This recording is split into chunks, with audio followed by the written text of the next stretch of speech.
Nako, eto na mga kabayan, pinalaya si BBM. Nako, mga OFW naghanda ng Heroes Welcome para kay Marcos Jr. Marcos Jr. Sinipa sa Canada, pauwi ng Pilipinas. Aray ko po.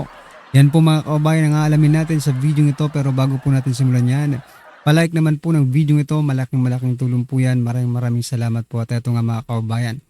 Bago po natin i-play yung video, eto pasadahan po muna natin itong mga nagte-trending na balita dito po sa social media. At eto nga mga kabayan, no, si President Bongbong Marcos Jr. Ito po yung kanyang pahayag mga kabayan. No. Sabi niya po dito mga kabayan, kung may reklamo kayo, sabihin niyo sa amin. Ayan mga kabayan. Ano ba yan? Manhid lang mga kabayan, di ba? O nagbubulag-bulagan lang. O, nagbibingi-bingihan sa sinasabi ng taong bayan. Ilang beses pa bang sasabihin ng taong bayan? Di ba? Unang-una, pinagre-resign ka. Di ba? Unang-una pala, pinag-hair follicle test ka para malaman kung ikaw ba ay addictus. Di ba? Pangalawa, pinagre-resign ka dahil sa mga korupsyon. Di ba? O yung investigasyon sa flood control. Diba? At saka yung mga panggigipit ninyo sa mga kumakalaban sa administrasyon. Diba? O yun ang gustong mangyari ng taong bayan. Pero hindi, ito. Kung may reklamo kayo, sabihin nyo sa amin. O, pero nga, mga kabayan, kahit ilang beses sabihin sa inyo, hindi pa rin eh. Hindi pa rin kayo nakikinig sa taong bayan. Di ba? Oo. Kaya useless na po itong magsabi-sabi pa sa inyo. Di ba? Hindi nyo nga naririnig yung rally, sasabihin pa sa inyo. Di ba? Kaya kalokohan to ito po yung comments. Hindi pa rin ma-open yung comment section ng mga karibinat. Anyway, ano po ang masasabi nyo dyan? Just comment down below mga karibinatin at eto. Pasadahan din po natin tong isa pa, no? Itong build ni President Bongbong. Meron pala. Ito mga kabayan, no? Build ni President Bongbong Marcos Jr. Sabi po dito ni Attorney Rowena Gonzon, eto pala. Ayan, no? Eto pala yung build project ni BBM. Ano ba itong build? Mga barbed wire yata ito. Ito pala yung build project ni BBM, lumilitaw lang tuwing may rally. Ayan, no? Grabe. Pinaghandaan talaga nila. Pinaghandaan nila yung taong bayan na magrarally para hindi makalusot o hindi makapasok sa Malacanang. Hindi makalapit sa kanila mga kaubayan. Buti pa yung rally pinaghahandaan ninyo. Yung baha hindi nyo pinaghahandaan. Yung bagyo hindi nyo pinaghahandaan. Anong sabi ni President Bongbong Marcos noon? Anong gagawin natin? Diba? Anong gagawin nyo tuwing may bagyo? Diba? Buti pa nga dito sa rally na paghahandaan ninyo. Walang hiya yan. Ay nako. Ano pa masasabi nyo dyan? Just comment down below mga karbi natin. At eto pa. May papasadahan pa po tayo. Itong si Atienza. Ayan, si Atienza mga kabayan, di ba? Mayroon po siyang pahayag, no? This is good news for BP Sara kasi sinusuportahan po ni Atienza si BP Sara dito. Ito po ang kanyang naging pahayag mga kabayan. Sabi po dito, puro kayo Sara, parang si Sara ang sanhi ng paghihirap ng Pilipino. Mabuti nandyan pa nga si Sara, may pag-asa pa ang bayan. Correct. Sige nga mga kabayan, kayo pong mga loyalistang bangag, di ba? Paki rethink, no? Pag-isipan nyo nga ulit mga kabayan, yung mga nangyayari sa ating bansa. Talaga bang si BP Sara ang dahilan kung bakit naghihirap ang ating bansa? Talaga bang si BP Sara ang dahilan kung bakit lumalaki ang utang ng Pilipinas?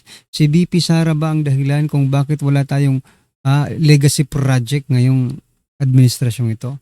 Si BP Sara ba ang dahilan? Di ba? Kung bakit mayroon flood control scam. Diba? Pag-isipan yung mabuti yan mga kababayan. Kaya tamang-tama po itong sinasabi dito ni Lito at Yensa mga kababayan. Diba? Pag-isipan nyo. Think twice, thrice. Diba? Kung hindi nyo pa maintindihan, iumpog nyo na yung ulo nyo nang maintindihan nyo na hindi si BP Sara ang problema ng bansa. Diba? May gumagamit lang sa kanya para pagtakpan po yung totoong problema ng ating bansa. Ay nako, sana maisip nyo yun mga kababayan. Diba? Ito last po natin pag-uusapan mga kababayan bago po natin i-play yung video. Ito si Attorney Ruben Aguanzon. Sabi niya po dito mga kababayan, nung panahon ni Digong ang basura ng Canada na dinala sa Pilipinas ay ibinalik sa kanila. Matapos ang ilang taon, ang basura naman ng Pilipinas na si BBM ang nakarating sa Canada. Ayan mga kababayan. Basura talaga. Grabe naman po, Attorney Ruben Aguanzon, no? Well anyway, kasi yun po ang turing ng ilan sa ating mga kababayan dito kay President Bongbong Marcos Jr., no? Basura. Ayan mga karibin natin, ano po ang masasabi nyo dyan? Just comment down below. At eto, pasadahan na po natin yung video mga kababayan. Eto po, pasok. Na judge na to. Pambihira ka, judge. Wala kang hiya. Dito tayo. Dito muna tayo sa dito sa ipapakita ko sa inyo kung paano yung heroes welcome na ginawa ng ating mga kababayan sa Vancouver, Canada dito kay Marcos Jr. Di ba? Ibang klase talaga. Yung mga kababayan ho talaga nating nakabase sa iba't ibang bansa. Alam ho nila ang nangyayari dito sa bansa na to. Kaya yung papasyal-pasyal mo na yan, Marcos. Akala siguro ni President Bongbong Marcos Jr. makakataka siya, no? Kasi siguro ko iniisip niya, punta muna ako ng Canada kasi ang ingay-ingay naman dito sa Pilipinas. Paktay pa si pagdating niya doon mga kababayan, may heroes welcome. Magnanakaw, shame on you. Yeah. Akala niya makakaligtas siya dito. Kahit saan ka magpunta, President Bongbong Marcos Jr., no? Lalong-lalo na kung may mga Pilipino na nakatira sa lugar na pupuntahan mo. Wala kang takas. Kilala ka na no? Kilala ka na ng taong bayan. Marcos Jr., huli mo na yan ha. Huwag ka na muna lalabas sa bansa. Baka kung ano pa mang gawin sa'yo ng iba nating mga kababayang OFW, mahirap na ha. Gusto ko healthy ka pagka naging presidente na si BP Sara. Ito. Ayan mga kasama, lumabas na si Pangulong Ferdinand Marcos Jr. Lumabas na. ng Jollibee Store. Marcos Bangag. Pagka sumigaw Marcos Kakaya, Bangag, no? automatic DDS yan. Automatic, ika nga yan ang mga kababayan natin na talagang merong naiintindihan nila nangyayaring kalokohan dito sa bansa na to. Pero pagka Marcos Duterte, walang pinag-iba. Red tag. Makakaliwa yan. Kaibigan niya na itong si Franz Castro. Baka yan yung mga yung mga nabudol nila sa Canada. Pero Marcos Bangag, ibang siya niya. Kasabay nito nagsilabasan yung mga nakikilos protesta dito sa Vancouver, Canada. Heroes welcome. Kasabay rin ng kilos protesta nila at event ni Pangulong Marcos, malakas ang ulan.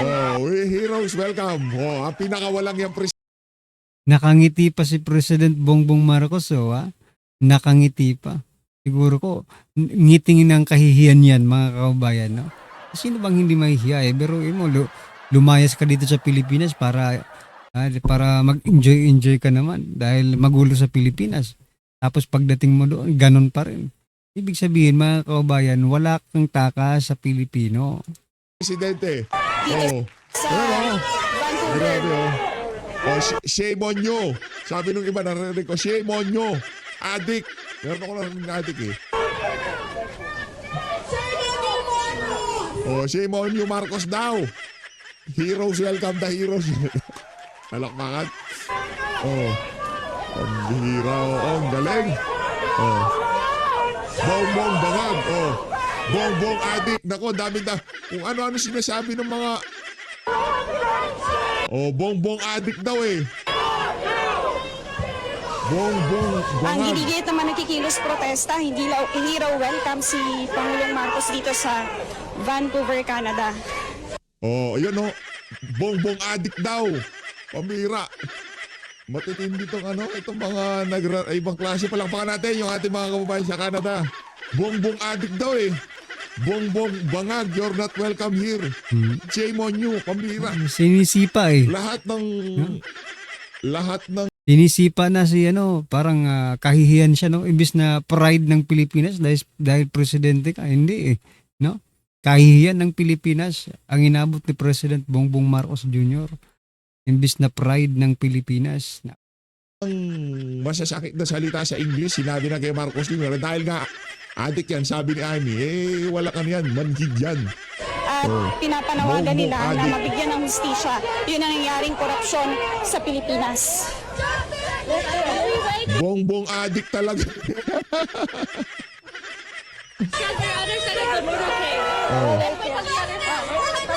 Hanggang dito sa paglalakad ni Pangulong Marcos, sinusundan siya ng mga nakikilos protesta.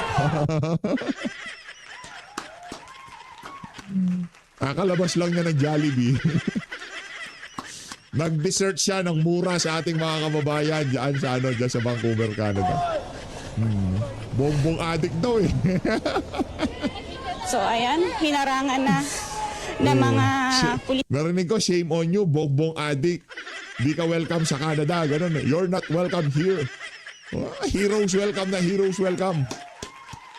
Ang bira yung mga kababayan natin. Ibang klase talaga sila. Authorities ng Canada. Buuin natin.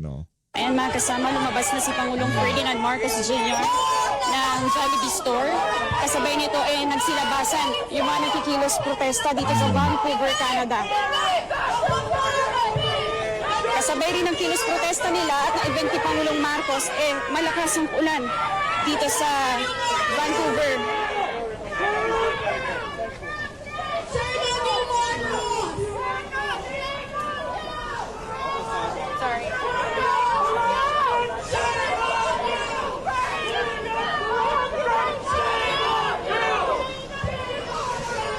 Ang ginigit naman nakikilos protesta, hindi raw welcome si Pangulong Marcos dito sa Vancouver, Canada.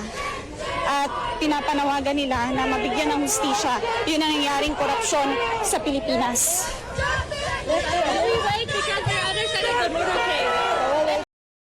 Eto mga kaubayan, no, may tanong po dito. Magandang tanong to. Sagutin natin na. Okay, sagutin niyo po ito mga kaubayan. No? Sabi po dito, sa panahon ni Duterte, walang krisis ang buhay ng mga Pilipino. Anong masasabi niyo? Okay mga kaubayan, partida, may pandemic pa po yan mga kaubayan, pero hindi naman po ganito. Kahirap yung ating pamumuhay. No? Hanggang dito sa paglalakad ni Pangulong Marcos, Yan ho. Heroes welcome. Adik welcome pala, no? Eto, punta na ho tayo kay Attorney Michael Powa. Interview niya dito kay Kadeo Makalma. Eto kasi yan, mga kababayan. Handa daw ang defense team, itong si VP Sara, na dumalo dyan sa impeachment. Ang tanong, itong usap-usapan ngayon sa social media, yan bang mga mukha na yan, handa? Yan bang mga mukha na yan, handa? Hindi ko lang ho alam pero base sa aking nakikita mataimtim ang kanilang pananalangin. Hindi ko alam kung kanino sila nananalangin, doon sa mga maleta o di ba kay Martin Romualdez, di ba? Hindi ko natin malaman kasi iba ho pinananalangin ng mga walang yayan. Orek na ho tayo kay Kadeo Makalma. Game. Si Ninong Attorney Michael Powa. Ayan ang spokesperson ni Vice President Inday Sara Duterte Carpio sa impeachment. Attorney Michael Powa, sir. Magandang umaga po sa inyo, Attorney. Good morning, attorney. Good morning, Lakay. Good morning din po, Sister El. At magandang umaga po sa ating mga kababayan. Abay, Attorney Powa, ready na ba kayo sa Lunes sa pagsisimula ng impeachment trial kay VP Sara, sir? Opo, at parati naman po natin sinasabi na last year pa lang, no, talagang pinaghahandaan na natin ng impeachment dahil nagkaroon na ng unang impeachment laban sa Vice Presidente na pinawalang bisa lamang ng Supreme Court, no. So ngayon naman po, talaga naman itong nagtuloy-tuloy lang ang paghahanda natin, kaya masabi natin handang-handa na tayo para sa Lunes. Diretsahan tayo, Attorney Michael Powa. Kayo ba ay naniniwala na magkakaroon ng fair and impartial trial? Alam naman natin na ang impeachment, ang senator judges ay majority ay kakampi ng Malacanang. Well, Lakay, ako naman po, no, ang pananaw Yeah. naman po ng depensa dyan ay talagang dapat bigyan natin pauna ng benefit of the doubt, no, lahat ng magiging senator judges natin, anuman ang kulay ng kanilang politika. So sa atin naman po, we believe that they will basically decide based on evidence. So Yeah. sa atin, Then mga kabayan, ito, nambubudol na naman po si Recto mga kabayan. No? Sabi po dito ni Recto, PH income upgrade to bring more jobs, investment. Ayan, meron palang income ang Pilipinas, no? PH income upgrade. So, ibig sabihin, nag-upgrade na yung income natin, mga kabayan, to bring more jobs, investment. Teka lang, bayaran nyo muna yung utang ng Pilipinas. Diba? Kasi ang balita namin, no, ay kulang-kulang ang pagbabayad ng Pilipinas.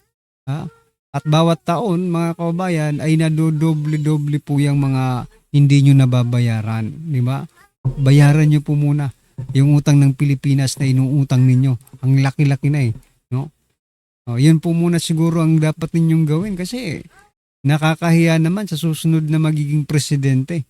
Utang lang ang ipapamana ninyo. Wala man lang mga project, di ba? Utang lang at korupsyon ang ipamamana ninyo. Nako po. siguro bigyan muna natin ng benefit of the doubt. Kung meron mga kinikilingan, makikita naman po ng publiko yan, no? Makikita naman ng taong bayan yan. Pero sa tingin ko naman, no, ang senator judges naman natin bilang mga senador, sabi nga nila, they are 24 independent states, hindi ba? So, sa tingin ko nga, umaasa naman po tayo na magiging patas ang paglilitis. Ayan, oo. Sa bagay, ang bentahe lang yata ng depensa, Attorney Michael Powa, ay kung pagbabatayin yung batas, mukhang mahirapan sila makakuha ng 16 votes para i-convict ang Vice President Sara. Well, sa atin po, kung sa totoo lang, hindi naman natin pwedeng i-deny, no, na tinitingnan din natin yung numero. Pero ganun pa man, sir, naniniwala din tayo sa depensa na ang focus talaga dati dapat ay yung mga ebidensya. So, sa atin po, kailangan pong maintindihan ng taong bayan na mauuna pong magpresenta ng ebidensya ang prosecution, after naman po ang defense.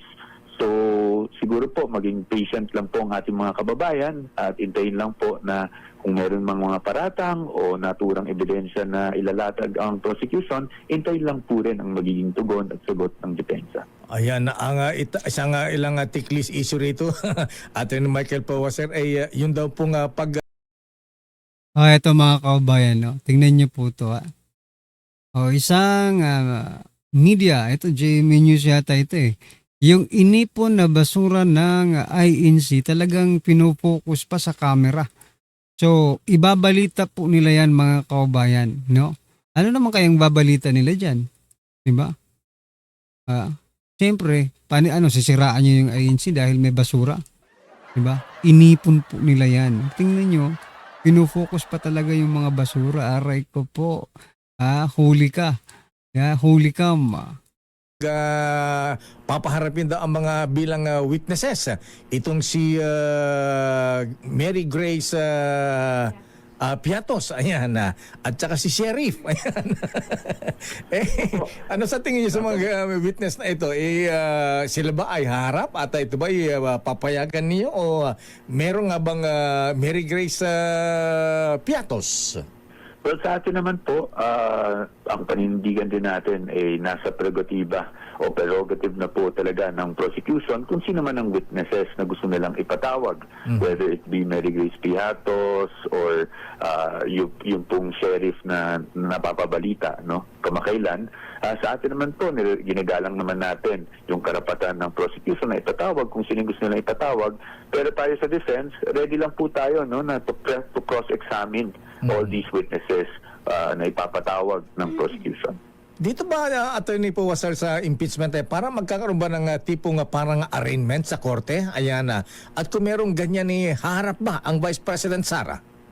Well, yung napanood ko po, no, sa mga nakaraang impeachment, meron pong ganun, no, wherein the respondent will enter a plea. Natatandaan ko po, ginawa po yun noong, hindi ko po maalala yung kay President Estrada, pero natatandang-tanda ko po nung ginawa po yun kay late former Chief Justice Corona. Renato Corona. Ginawa po yun at yung abogado po, no, si late former Justice also Serafin Cuevas, no, entered the plea for the respondent then.